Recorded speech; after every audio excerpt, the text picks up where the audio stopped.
Good morning, dear students. Today we will discuss another important topic of the chapter 2, that is from national income and related aggregates. The name of the topic is GDP and welfare. অসমীয়াত কয় জাতীয় আৰু কল্যাণ. We have already discussed what is GDP. GDP means the domestic value of goods and services that is produced within the domestic territory of a country. Now, what is welfare? Welfare means the well-being of the society or all-round development of the society. If there is worse of any people, then it will be not considered as welfare of the society. So welfare means the well-being of the society.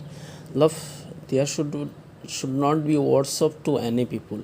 If you done better to someone, it should not be harms to the society. क्योंकि कुछ आदमी का अगर कोई भी आदमी का क्या कर रहा है, सपोज कुछ हेल्प हो रहा है, तो उसकी बदौलत किसी का नुकसान नहीं होना चाहिए, तब जाके ये क्या होगा, वेलफेयर होगा. मतलब सबका भला आना चाहिए. That is called welfare. So how GDP and welfare is related? Generally we say that GDP increases, it means the welfare of the economy also increases, because when the GDP increases, it means the goods and services produced by an economy increases. So when goods and services are increases, now they have the more goods and services, so they will what, they will do more better to the society, so there will be more increase in the welfare. So that's why GDP is considered as an index for measuring welfare of the country. But this does not always true.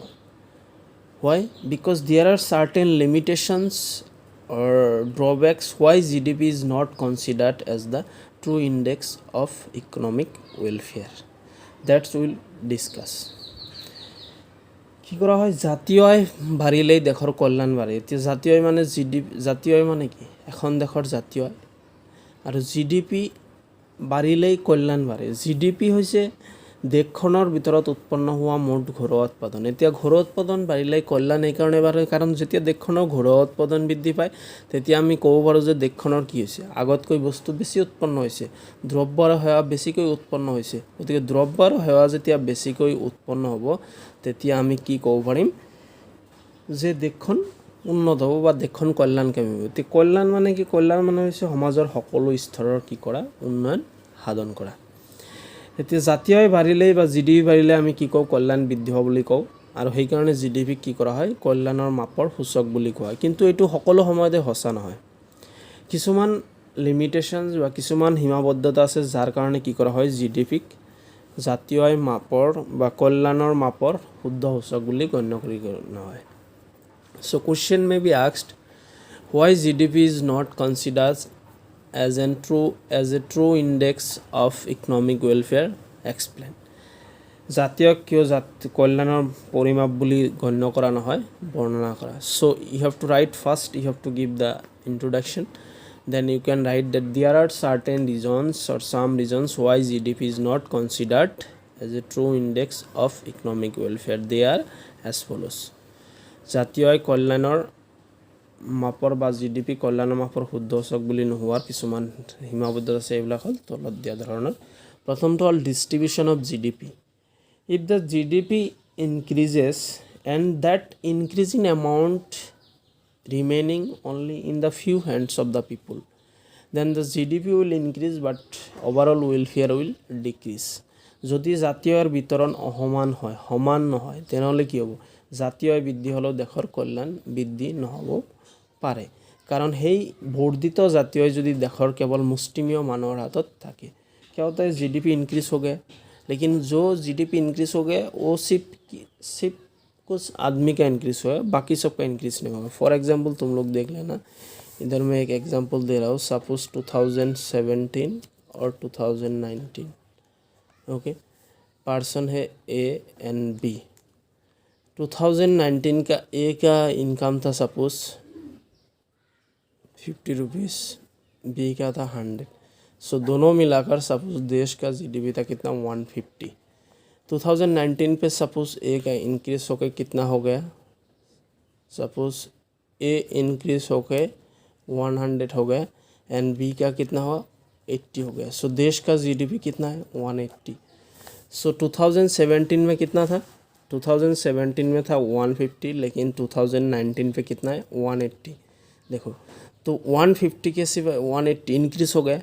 लेकिन यहाँ पे देखो B का income 2017 में कितना था 100 अभी कितना हो गया 80. मतलब बी का नुकसान हो रहा है. सो ए का इनकम था 50 उधर से 100 हो गया इंक्रीज हो गया लेकिन बी का इनकम होगा. तो इस तरह अगर देश का इनकम तो बढ़ जाएगा लेकिन लोगों का वेलफेयर क्या हो रहा है देखो डिक्रीज हो रहा है because distribution of GDP is not equal.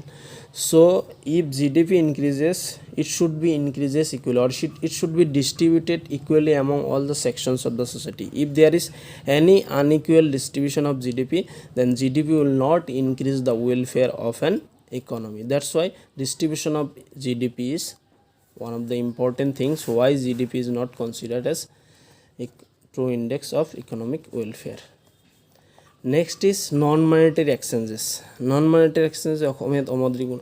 There are some, since GDP includes the money value of all goods and services, so there are some activities which are not included in terms money terms. For example, if the mother give a care to her child, that services are not included in the GDP because that cannot be calculated in monetary terms. अगर कोई भी माँ अपना क्या करते हैं लड़का या लड़की को जो केयर करते हैं उसको क्या उसका पैसा नहीं मिलेगा बिकॉज ये क्या होता है नॉन मॉनेटरी एक्शन से क्योंकि उसको पैसा से तुम कैलकुलेट नहीं कर सकते हो. सो ये सब काम में क्या हो सकते हैं सिंस ये सब काम नॉन मॉनेटरी होता है और नॉन मॉनेटरी कोई भी चीज़ क्या होता है जीडीपी में कैलकुलेट नहीं होता है क्योंकि जीडीपी सिर्फ मनी वैल्यू इंक्लूड करते हैं. सो ये सब तो देश का वेलफेयर बढ़ रहा है लोगों को सर्विस दे रहे वेलफेयर बढ़ रहा है लेकिन these are not included in GDP. That's why GDP is not considered as a true index for economic welfare. কিছুমান অৰ্থনীতিত কিছুমান কাম কাজ আছে যিবিলাক কি কৰা হয় টকাৰ মাধ্যমত কৰা নহয় সেইবিলাক অমৌদ্ৰিক বিনিময় কৰা হয়. মাকে যদি সন্তানক লালন পালন কৰে সেই মাকৰ যি লালন পালন সেইখিনি কি আমি টকাৰ বিনিময়ততো কি নকৰোঁ টকাৰ বিনিময়ত পৰিমাপ নকৰোঁ. গতিকে টকাৰ বিনিময়ত পৰিমাপ নকৰাৰ কাৰণে সেইখিনি আমাৰ জাতীয়ত কি কৰা নহয় ধৰা নহয় আৰু যেতিয়াই জাতীয়ত ধৰা নহ'ব তেতিয়া সেইখিনি কি হ'ব জাতীয় আয় বৃদ্ধি হলেও বা কম হলেও সেইখিনি সমাজৰ কল্যাণৰ লগত কোনো ধৰণৰ প্ৰভাৱ নপৰে. And the third factors or limitation is externalities. বাহ্যিকতা externalities means the some kind of benefit or harm which is causes to other but for that he is not penalized or he is not paid off. For example, there is a garden in front of your house and the some benefit is received by your neighbor. If your neighbor are not paid for that, so if you maintain that garden everything is spent by you but that neighbor is not paid to you the money, so in that case what happen your GDP will be calculated wrongly. मतलब there will be underestimation of the GDP. For example, why the underestimation? Because अगर उसने तुमको कुछ पे करता तो तुम्हारा income ज़्यादा होता तो जीडीपी भी ज़्यादा दिखाता लेकिन वो पे नहीं किया लेकिन उसका बेनिफिट उसने लिया है. सो इसमें क्या होता है अंडर एस्टिमेशन होता है. This is called positive externalities and there में भी negative external. If suppose there is industry which is near by a place and which causes to the society but that industrialist or the owner of that industrialist are not penalized for that. So in that case his GDP will be calculated wrongly. It means there will be overestimation of the GDP because अगर उस industry का जो मालिक है suppose उसका income था 100 अगर वो लोगों को हार्म करता उसके लिए पेनलाइज सपोज अगर 10 होता तो उसका इनकम होता 90. सिंस उसको पेनलाइज नहीं देना पड़ा फाइन नहीं देना पड़ा हार्म किया सोसाइटी को डैमेज किया लेकिन उसका इनकम कितना दे रहा है 100.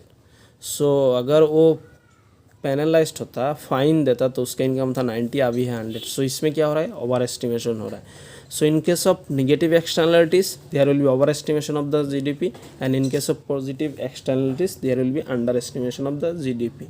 So GDP cannot give the true measure of the income of the people. That's why GDP is not considered as a true index for economic welfare. বাহ্যিকতা মানে কি কাৰোবাৰ পৰা কোনোবা সহায় বা কাৰোবাৰ পৰা কিবা সুবিধা বা লাভ কৰা বা অসুবিধা ভোগ কৰা কিন্তু তাৰ কাৰণে কোনো ধৰণৰ টকা পইচা পৰিশোধ নকৰা বা নিদিয়া।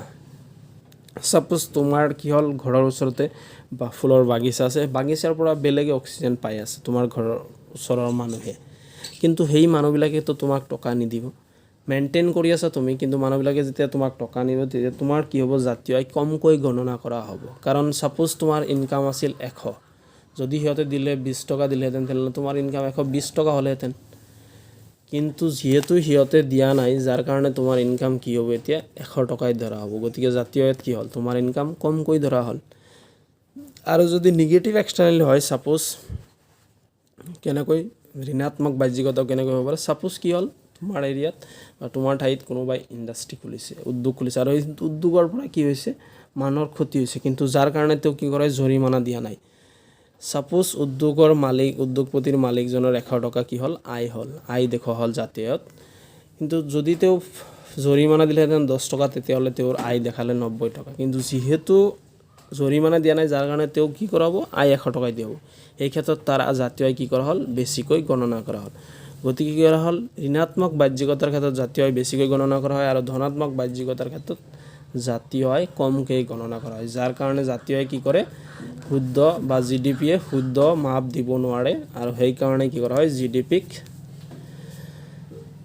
জনসাধাৰণৰ কল্যাণৰ শুদ্ধ মাপক বুলি কোৱা নহয়।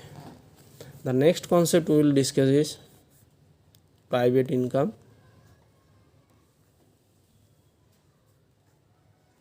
Private income অসমীয়াত কোৱা হয়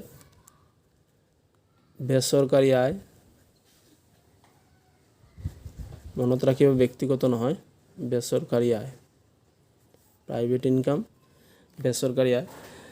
Private income refers to the income of the private sector from all sources. It includes both factor income as well as transfer income of the private sector. For example, whatever the income earned by private sector, that will be considered as private income, বেচৰকাৰী আয়, except the government sector. So if there is a corporate sector, if there is a private company, whatever the income earned by that company, that will be private income, or that amount will be considered as the private income. So it includes both factor income and transfer income. বেচৰকাৰী খণ্ডটোৱে ইয়াৰ সকলো উৎসৰ পৰা যি আয় লাভ কৰে তাক বেচৰকাৰী আয় বুলি কোৱা হয়। তে বেচৰকাৰী আয় কি কৰিব পাৰে, হস্তান্তৰ আয় আৰু লগতে উপাদান আয় দুটাই সংযুক্ত কৰে। কাৰোবাৰ পৰা কোনো প্ৰাইভেট ছেক্টৰে যদি বাহিৰৰ পৰা পায় বা কাৰোবাই টকা দিলে তেনেহ'লে সেইটো তাৰ ইনকাম হ'ব। গতিকে বেচৰকাৰী আয় কি কৰে, উপাদান আয় আৰু হস্তান্তৰ আয়, ফেক্টৰ ইনকাম আৰু ট্ৰান্সফাৰ ইনকাম দুটাকেই কি কৰে, হস্তান্তৰ ইনক্লুড কৰে। Next concept is personal income. Personal income ব্যক্তিগত আয়।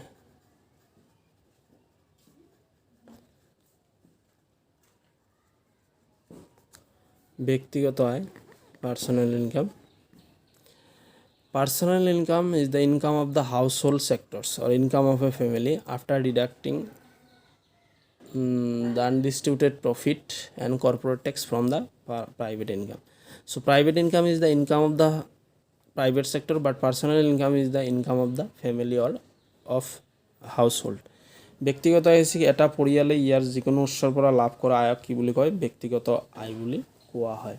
আনহাতে বেচৰকাৰী হৈছে বেচৰকাৰী খণ্ডটি, আৰু ব্যক্তিগত হৈছে এটা পৰিয়ালে যিখিনি আয় লাভ কৰে বা ঘৰুৱা খণ্ডটি। सो पर्सनल इनकम का फॉर्मूला क्या है, personal income equals to private income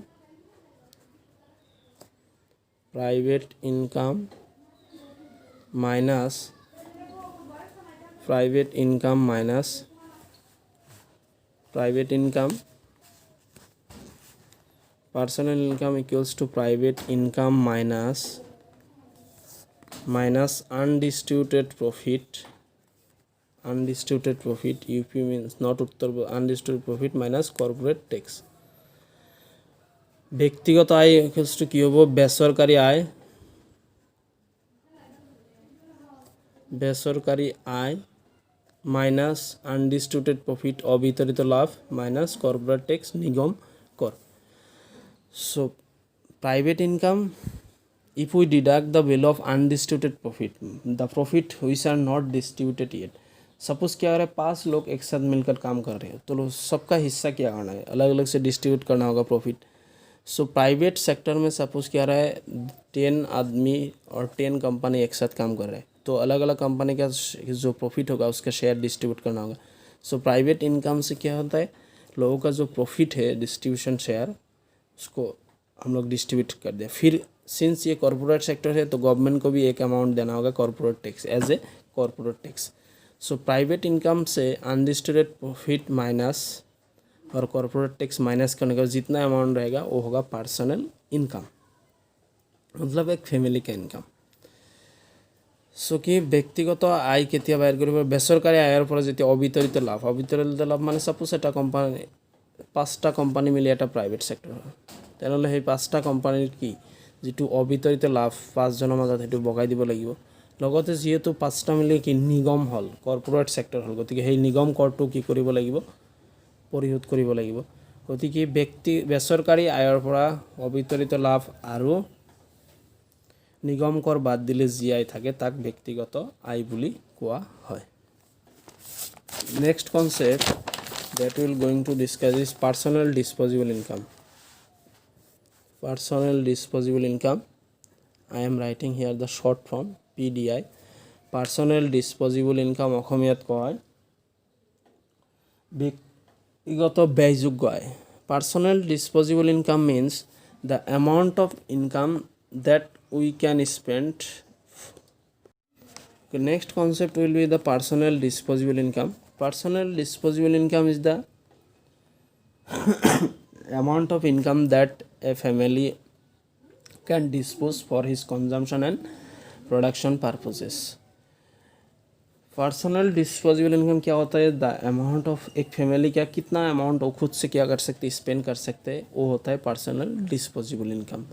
ব্যক্তিগত ব্যয়যোগ্য আয় ব্যক্তিয়ে বা পৰিয়ালে এটা পৰিয়ালে বা ঘৰুৱা খণ্ডতে যিখিনি টকা কি কৰে নিজৰ ইচ্ছামতে ব্যয় কৰিব পাৰে তাক ব্যক্তিগত ব্যয়যোগ্য আয় বুলি কয়. सो पर्सनल डिस्पोजेबल इनकम का भी एक फॉर्मूला है, क्या है, personal disposable income equals to personal income not private income, personal income minus tax payment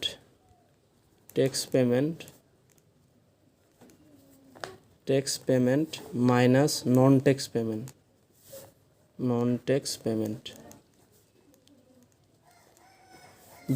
personal disposable income माने कि personal income minus tax payment minus non tax payment. So personal disposable income कैसे निकलते हैं, personal income से जो भी family का income है उससे हम लोग टैक्स पेमेंट गवर्नमेंट को जितना अमाउंट हमारा टैक्स देना है, टैक्स पेमेंट मतलब पर्सनल टैक्सेस जो मतलब इनकम टैक्स होता है, वेल्थ टैक्स होता है, वो सब देना होगा माइनस नॉन टैक्स पेमेंट. किसी से अगर तुमने उधार लिया था, क्रेडिट लिया, उसका इंटरेस्ट रेट देना होगा, ये सब क्या होता है नॉन टैक्स पेमेंट है. सो तुम्हारा फैमिली का जो इनकम है उससे तुम अगर गवर्नमेंट को देने वाला टैक्स और किसी से अगर पैसा लिया है वो सब अगर माइनस करने के बाद जो तुम्हारा पास रहेगा that amount will be considered as personal disposable income which can dispose by your family. So suppose क्या होता है ব্যক্তিগত ব্যয়যোগ্য আয় মানে কি ব্যক্তিগত আয়ৰ পৰা কৰ দেনা আৰু হল অনাকৰ দেনা. ব্যক্তিগত আয়ৰ পৰা কৰ দেনা আৰু অনাকৰ দেনা বিয়োগ কৰাৰ ফলত যি আয় ব্যক্তিগত খণ্ডৰ হাতত থাকে তাক ব্যক্তিগত ব্যয়যোগ্য আয় বুলি কয়. এতিয়া সাপোজ কি হ'ল তোমাৰ পৰিয়ালৰ সাপোজ আয় হ'ল 1,000 টকা, তাৰ পৰা তুমি 50 টকা ট্যাক্স দিব লাগিব আৰু কাৰোবাৰ পৰা সুদ লৈছিলা সেইটোৰ কাৰণে কি দিব লাগিব 50 টকা দিব লাগিব. গতিকে কি হ'ব 1000 মাইনাস 100 ইকুয়ালস টু 900. এই যে 900 টকা, this 900 amount can be spent by your family, can be disposed by your family because this is remaining part of the income after paying tax payment and non-tax payment from your personal income. So personal disposable income refers to the total amount of income which a family can dispose as their wish, and it is calculated by subtracting the value of tax payment and non-tax payment from personal income কি কৰা হয় ব্যক্তিগত ব্যয়যোগ্য আয় মানে কি ব্যক্তিগত ব্যয়যোগ্য আয় মানে এটা পৰিয়ালে যিখিনি টকা কি কৰিব নিজৰ ইচ্ছামতে ব্যয় কৰিব তাক ব্যক্তিগত ব্যয়যোগ্য আয় বুলি কয় আৰু ব্যক্তিগত ব্যয়যোগ্য আয় কেনেকৈ আমি ব্যয় কৰিব পাৰোঁ ব্যক্তিগত আয়ৰ পৰা কৰ দেনা আৰু অনাকৰ দেনা বিয়োগ কৰি আমি ব্যক্তিগত ব্যয়যোগ্য আয় বুলি বাহিৰ কৰোঁ so in this video we have discussed the GDP and welfare and some of the concept like private income and personal disposable income so thank you in the next video we will discuss the circular flow of national income